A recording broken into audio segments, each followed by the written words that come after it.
दोस्तों नमस्ते। इस वीडियो में अक्लमंद हंस की कहानी सुनो। एक बहुत बड़ा विशाल पेड़ था। उस पर बीसियों हंस रहते थे।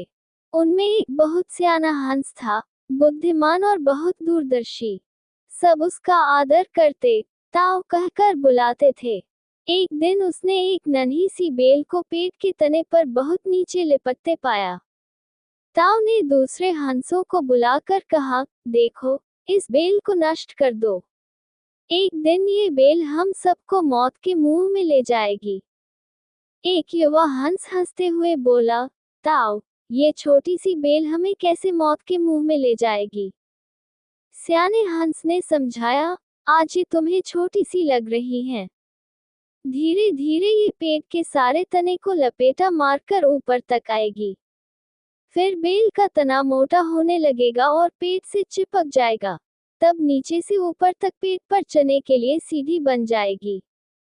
कोई भी शिकारी सीढ़ी के सहारे चका हम तक पहुंच जाएगा और हम मारे जाएंगे। दूसरे हंस को यकीन न आया, एक छोटी सी बेल कैसे सीढ़ी बनेगी?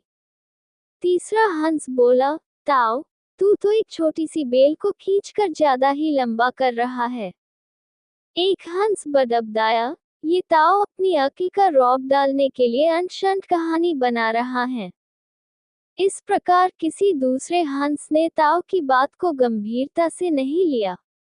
इतनी दूर तक देख पाने की उनमें अक्ल कहाँ थी। समय बीतता रहा। बेल लिपटते लिपटते ऊपर शाखों तक पहुंच गई।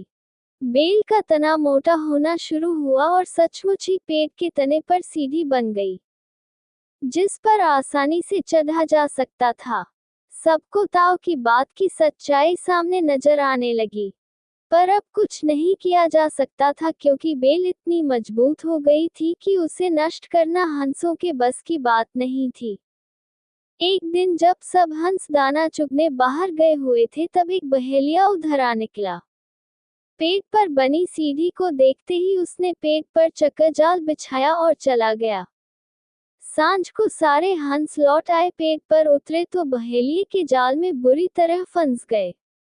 जब वे जाल में फंस गए और फफडाने लगे, तब उन्हें ताऊ की बुद्धिमानी और दूरदर्शिता का पता लगा। सब ताऊ की बात न मानने के लिए लज्जित थे और अपने आप को कोस रहे थे। ताऊ सबसे रुष्ट था और चुप बैठा था। एक हंस ने हिम्मत करके कहा, ताऊ, हम मूर्ख हैं, लेकिन अब हमसे मुंह मत फेरो।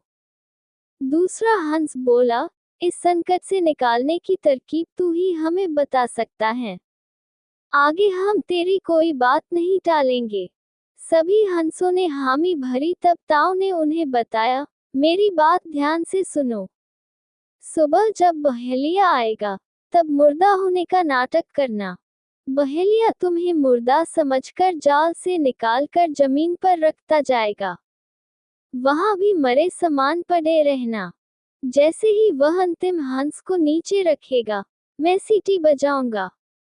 मेरी सीटी सुनते ही सब उठ जाना।